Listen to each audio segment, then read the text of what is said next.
That life is not measured by what we keep, but by what we're willing to lose in order to stay true. That pride is not arrogance. It is the silent belief that struggle itself has meaning. And that even when the world takes everything back, the catch, the victory, the youth, something always remains. The part of us that endures. The part that remembers the sea and smiles. That evening, when the sky turns gold and violet, the boy walks again to the beach. The skeleton of the marlin glows faintly under the fading light. Its white bones catch the last fire of the sun. The boy sits beside it. He speaks softly, though no one can hear. He loved you, he says. He fought for you. Not to win, but to understand. The waves answer in whispers. He watches until the stars appear, one by one.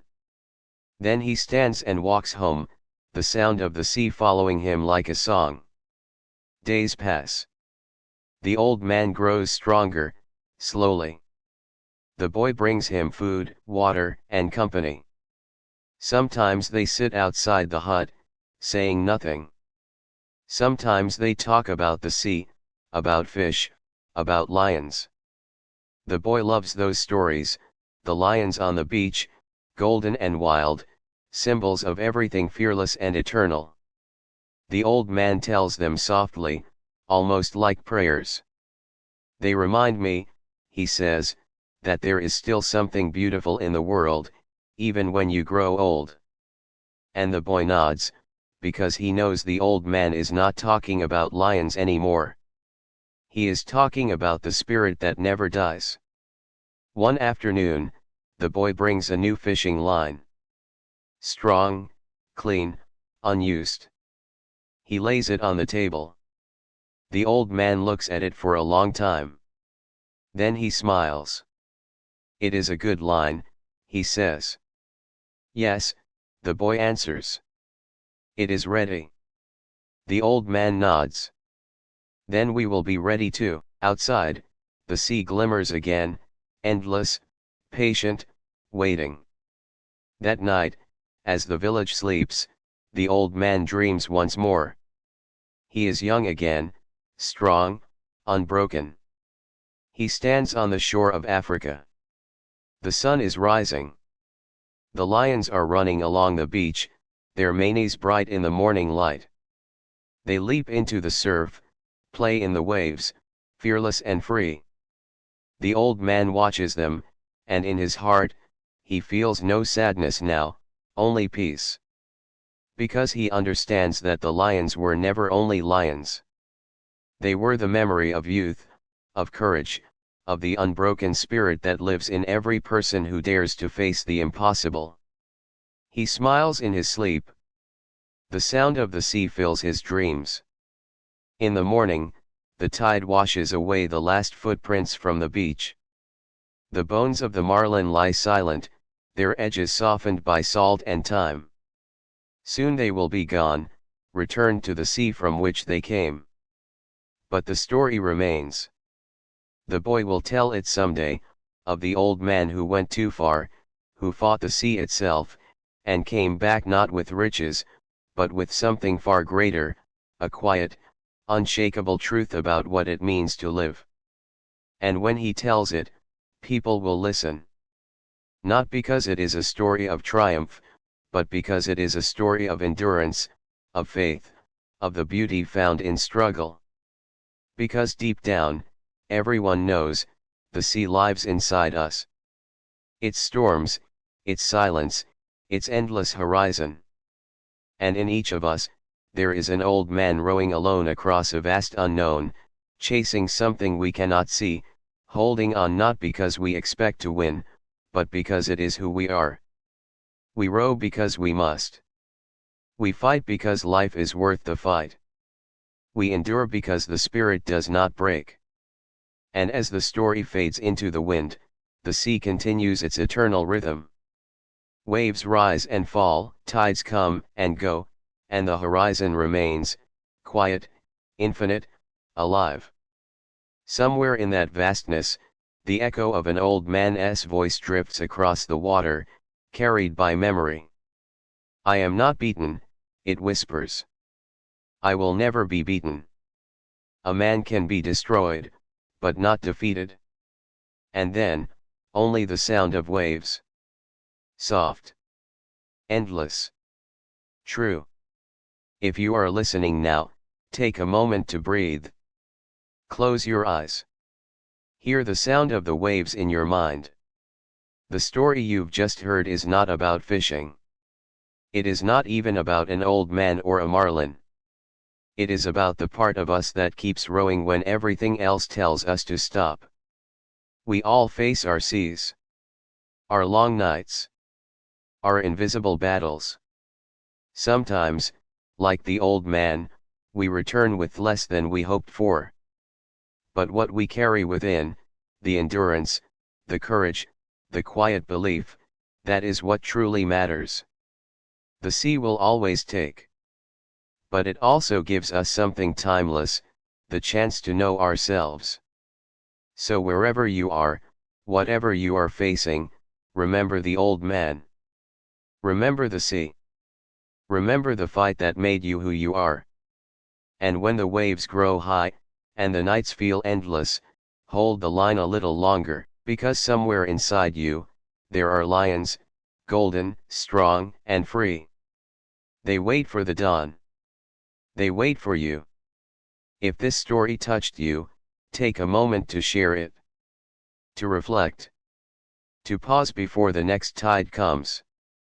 And if you'd like to hear more stories like this, gentle, soulful, and true, you can like, comment, and subscribe to this channel. For now, rest. The sea is calm. And the story goes on.